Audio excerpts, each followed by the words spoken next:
امام غزالی رحمت الله علیه نه وظیفه نقل ده. هغه وایي چې څوک دا وظیفه د جمعې د مانځه نه بعد کوي او صرف یو پیره کوي، فرمایي چې الله پاک به د انسان له رزق به انتها ورکي.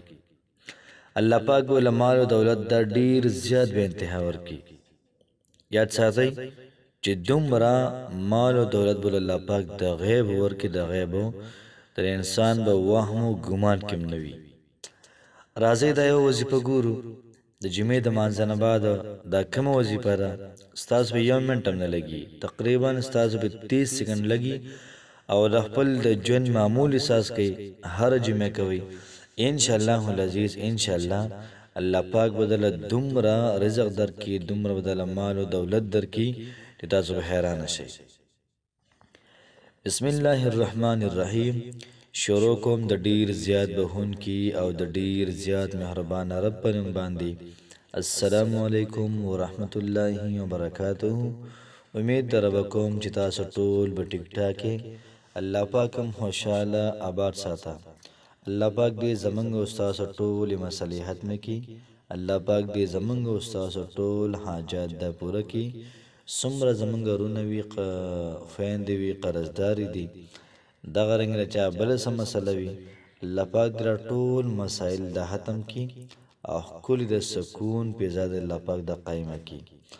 محترمو نن چې کومه زمونږ وظیفه ده د جمعې د مانځه نه بعد دا وظیفه یو پیره کول دي. صرف یو پیره تاسو دا وظیفه وکړئ، بیا خپل رزق دې ته ګورئ چې الله پاک به څومره خیر او برکت اچوي.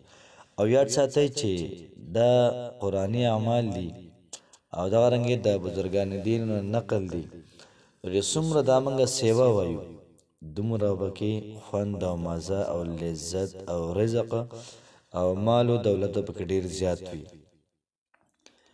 محترمو کو څوک دا وایي چې زمونږ رزق دی پراخ شي، امام غزالی رحمت الله علیه یو وظیفه ده او ډېره زیاته ناشنا ده. فرمایي چې کوم کسان داسې دي چې په هغوی باندې ولږې تېرې شوي دي، په هغوی باندې تندې تېرې شوي دي، دې کسانو دا وظیفه په دې ولږو کې په دې تندو کې ازمایلې ده. دومره ناشنا وظیفه ده. نو که تاسو هم دا وظیفه کوئ نو سکرین شاټ ته والئ، تاسو سکرین باندې به شو کېږي رقم الفاظ دي. نو چې کله د جمعې جمع وشي سلام وګرځي، د هغې نه بعد دا وظیفه یو پیره وکړئ یا 3 پیره دا وظیفه وکړئ. انشاءالله العزیز انشاءالله د رزق د مال او دولت د پیسو د حاجتونو چې څومره حساب کتاب دی دا ټول به د محترم الله پاک دا ختم کړي.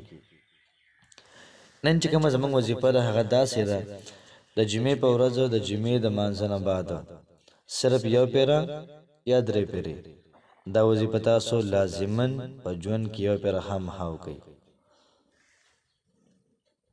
اللهم یا غنی یا حمید یا مبدئ یا معید یا رحیم یا ودود اغننی بحلالک عن حرامک بطاعتک عن معصیتک وبفضلک عما سواک.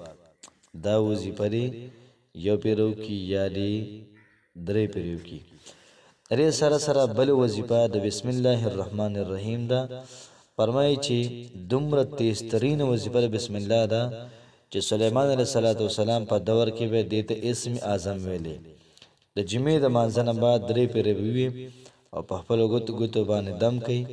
دغه ګوتې دا په سترګو به راکاږي او دغه رنګ یې په مخ باندې راکاږي. نو مخکې به نور پیدا شي د حسن لپاره او دغه رنګي سترو کې هم نور پیدا شي، رڼا پکې برابر شي.